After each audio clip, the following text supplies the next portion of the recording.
When one of the greatest empires in history ended, the world underwent a seismic shift. From the fall of great cities to the rise of new kingdoms, see how these important moments created a whole new era.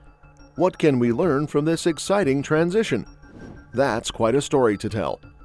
The first major event that moved the world closer to the Middle Ages was the fall of the Roman Empire.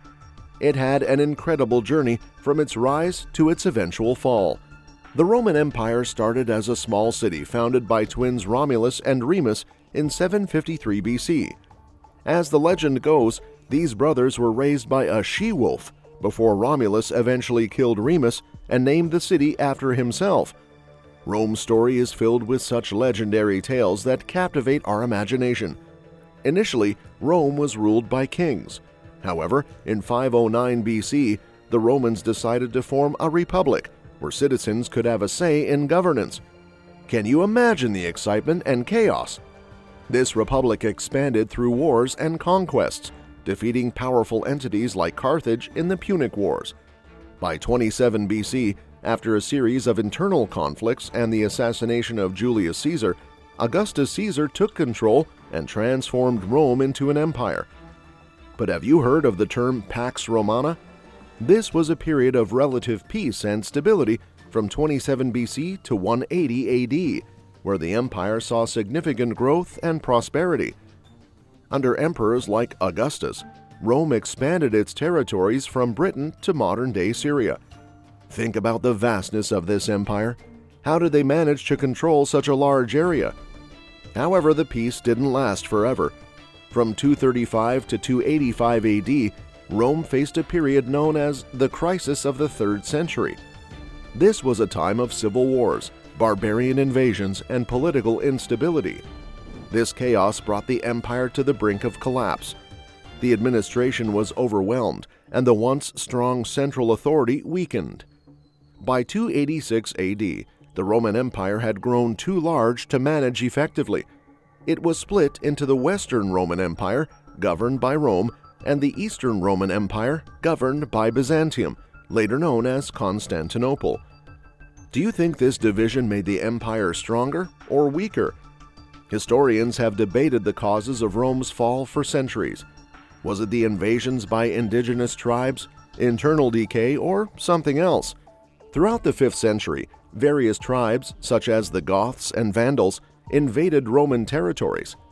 These invasions chipped away at the empire's stability. Can you imagine the fear and uncertainty of living during these times? After the crisis of the 3rd century, Rome struggled with weak and often corrupt leadership. The lack of strong, decisive rulers left the empire vulnerable.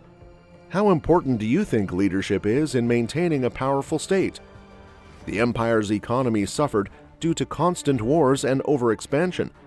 A declining population also meant fewer people to defend the empire and contribute to its economy. The adoption of Christianity and the resulting cultural shifts also played a role. The East and West began to diverge, with different languages, customs, and political systems. Do you think cultural unity is essential for an empire's survival? Well, managing the vast territories became increasingly difficult. The split into East and West created administrative challenges and weakened the central authority. By 476 AD, the Western Roman Empire had crumbled. The German chieftain Odoacer deposed the last Western Roman emperor, Romulus Augustulus. This event marked the end of ancient Rome and the beginning of the Dark Ages in Europe. Yet the Eastern Roman Empire, known as the Byzantine Empire, continued to thrive until 1453 AD. Despite its fall, the Roman Empire left a lasting legacy. Roman art, architecture, engineering, and laws have influenced the modern world profoundly. From aqueducts to the Julian calendar, many of Rome's innovations are still in use today. Isn't it amazing how an ancient empire can still impact our lives? Then comes the fascinating story of Constantinople, known today as Istanbul in Turkey. This city has a rich history that shaped the Middle Ages and left a lasting legacy. Established in the 7th century BCE, it grew to become one of the most important cities in history. In 324 AD, Emperor Constantine moved the capital of the Roman Empire from Rome to Byzantium and renamed it Constantinople. Imagine the impact of such a decision. This move blended Greek culture, Roman governance, and Christianity, creating a unique and influential city. To spread faith and religion, history relied on extraordinary individuals. If you want to learn more about them, be sure to watch our video on Significant Individuals. By the way, have you ever wondered why Constantinople was chosen as the new capital? Its strategic location was key. Positioned between Europe and Asia, and surrounded by the Black Sea and the Aegean Sea, it was perfect for trade and defense. The city's natural harbors ensured a steady supply of food and goods, making it a bustling metropolis. Defending the city was easier due to its geography. The Sea of Marmara and the Golden Horn Bay surrounded most of the city, while the massive Theodosian walls protected it from the European side. These defenses were so strong that the city withstood numerous sieges over the centuries. What made Constantinople special beyond its walls and location?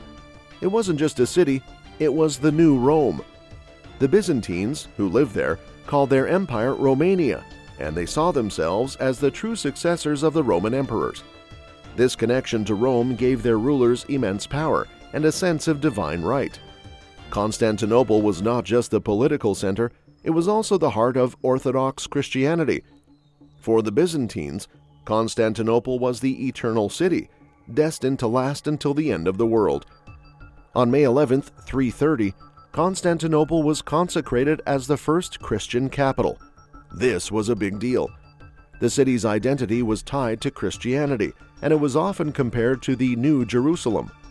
The Byzantine emperor was seen as a leader of all Christians, making the city a spiritual beacon. Have you heard of the Theotokos, or Mother of God? In Byzantine belief, the Virgin Mary was central to their religious identity.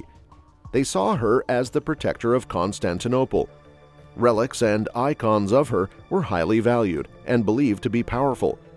One such icon, thought to be painted by Saint Luke himself, was brought to the city and became a symbol of divine protection. Constantinople was filled with religious buildings, housing countless relics and icons. These churches were more than just places of worship. They were seen as spaces where the divine could be experienced.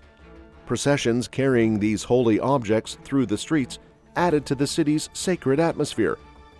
Have you ever thought about what it means to be chosen by God to rule?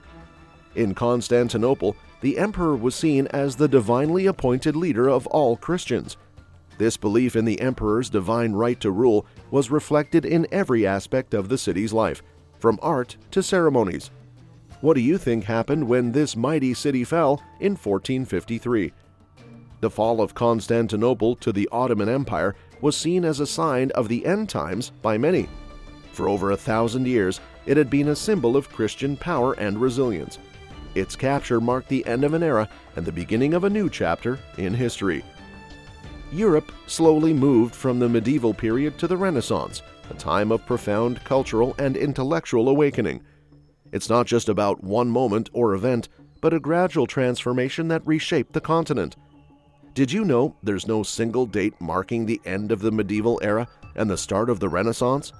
Instead, it's a gradual shift that historians generally place around the 14th and 15th centuries. One significant event often linked to this change is the fall of Rome in 410, and later, the fall of Constantinople in 1453. These events marked significant turning points, pushing Europe into a new era of thought and creativity. Have you ever heard of the saying, "All roads lead to Rome"?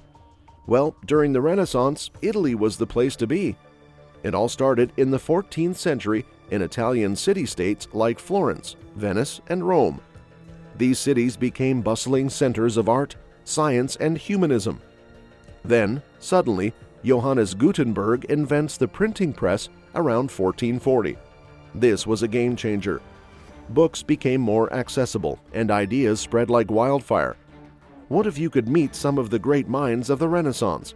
People like Leonardo da Vinci, Michelangelo, and Raphael were not just artists, they were thinkers who brought a new level of realism and expression to their work. Their art wasn't just about beauty, It was about exploring human potential and the natural world. Doesn't that sound inspiring? During the Renaissance, there was a renewed interest in the knowledge of the ancient Greeks and Romans. Humanism, which emphasized the value of human potential and education, became a dominant force. This intellectual movement encouraged people to question, explore, and innovate. But did you know that the Renaissance didn't just stay in Italy? It spread across Europe, reaching places like France, Germany, Spain, and England.